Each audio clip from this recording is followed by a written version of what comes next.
There's probably some secrets I could tell, you know. How about some secrets of the Undertaker? Sure. You you know what the Undertaker hates more than anything in the world that will make him throw up sick as soon as he sees it? A cucumber. Really? He is deathly sick of cucumbers. I've seen someone who remained nameless. I won't talk about Brian Adams' crush. After a night out, you know, stop at the Waffle House or somewhere to have breakfast in the morning after a night at the bar, you know, the deal. Somebody drops a cucumber in his tea or whatever, and he goes to drink, sees a cucumber, and just pukes all over the floor. This is Undertaker or Brian Adams? No, Undertaker. Undertaker. Right, He right. hates cucumbers. We used to, I say we. Before we'd go to the ring, I'd take slices. We'd have cucumbers at the buffet for salad, you know, at the show. I'd grab a handful and stick in my pocket. I'd stick them in the gloves, his Undertaker's gloves, Right. and the fingers, and his hat and shit, you know. And I'd get that look, you know, Right. the only look that we can share.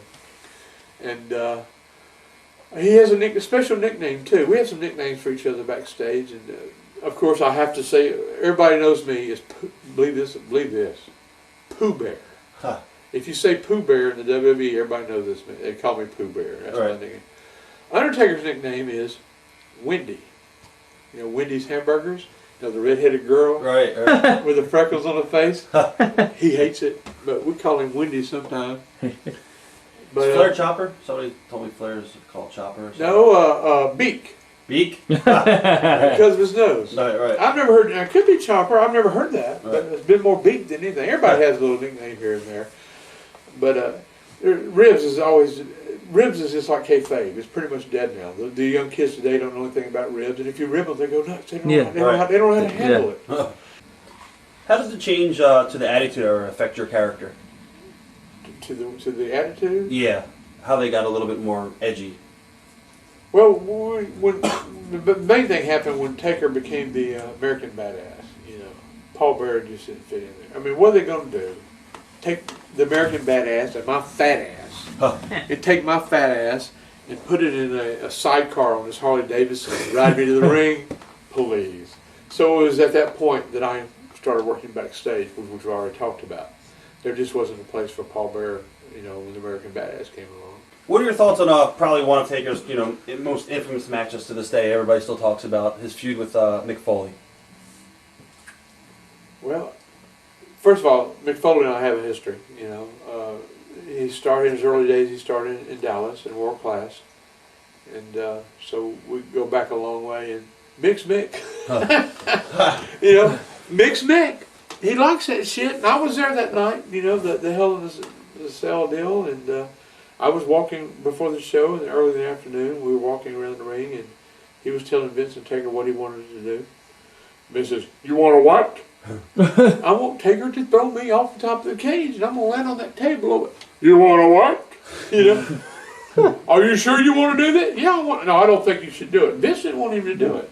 But Mick being Mick's Mick, he wanted to do it. Wow. And needless to say, that's all history now. What are your thoughts on Glenn Jacobs? Glenn Jacobs, the almighty Kane.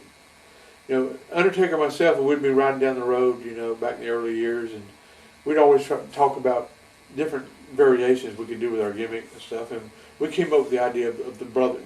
Because looking back now, some of that shit was pretty far out, you know, the funeral home burning down and killing the parents, and some of the stuff that we did. And people ask me what I thought about when we done those things. It was fun, you know. I wasn't thinking. I was looking a little bit different than what you folks out there were looking at, because I was a part of it. I didn't think nothing about, you know, Glenn Jacobs, Kane slamming Undertaker into the casket where his mother's bones was. Shit, you know, hell, I'm a real mortician. I didn't think nothing of it, but it was pretty far out. But back to the original question. Taker and myself would be riding down the road, and we came up with the idea of having a brother, and came up with some storylines, but we didn't know who it was going to be. And just right time, right place, we went down to Smoky Mountain Wrestling for Jim Cornette.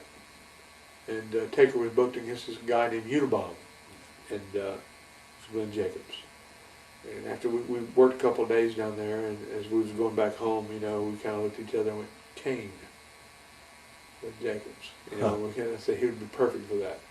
So we took his name back up to Vince, and the next damn thing we know, Jerry Lawler's got him up there as his dentist, Isaac Yankum, you know. And then he was a fake Diesel, but once he put that Kane mask on, it was just a natural. Right.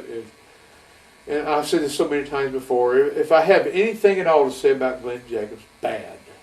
He's just so nice of a guy. He's just too nice for his own good. He's just a fantastic guy. I love him to death. And we had so much fun, too, on the road. Why do you think he's been able to stay on top so long, too? First thing that comes to my mind when you ask that, I guess is, you know, it might be the rub off the Undertaker. I'm sure that has something to do with it. But on his own, he's a fantastic athlete, fantastic human being. He'll do anything that they ask him to do. And when I heard they was going to take that mask off, I just went, oh no, that's just going to kill it. I'm so happy that he's better now than he ever was in my book. You know, whatever my book's worth. Why do you think Taker's been able to stay on top all these years? I think it's the constant, renewal of his character. You know, going that American badass gimmick that he did. He's always changing. You know, for the first 5-6 years, we done basically the same thing, and then he started doing the American bad. I was with him the first time he got his first tattoo. I'll never forget it. It was in Las Vegas. It took him 8 hours to get that first piece, and then people. They say, "My God, Percy, you've been with the Undertaker for 14 years. You don't have any tattoos?" Well, hell, we got an urn here, and we got shit here, and we got shit here. Yeah, I got tattoos. So you don't see them, but Percy, I got pierced nipples too. You want to see them? I'm sorry, it's Jim Cornette. Oh hell, I'm gonna get a call off that one, ain't I? Do you think Taker takes the business too serious? Some people say that. I don't know how true it is. Yeah, well, I don't know if he takes it too seriously, but my God, he's made such a fantastic living at it, and he's made such a name for himself. It's a business, and he treats it as a business. And the business has changed so much. It's not like it was when we first started in the WWF with that gimmick, 14 years ago. Well, 15 years now for him. He just celebrated his 15th anniversary this past November in Survivor Series. I mean, who can say that they've been with that company for 15 years And straight? on top. Nobody. All right. Nobody. Hogan, nobody. Nobody's done it. Doesn't he have the WrestleMania never been defeated? Never been defeated.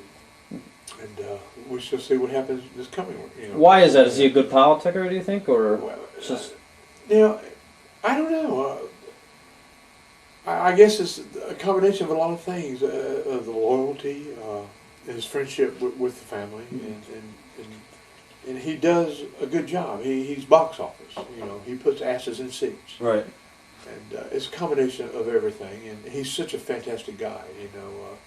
I'm certainly not. I don't have to kiss ass anymore. I'm about way past that point. I never was ass kissed anyway, and I'm sure not doing it today. But he's a tremendous family man and friend and human being. And I mean, you can sit with him. He could be right here with us, and we'd be just having just as much fun as we're having right now.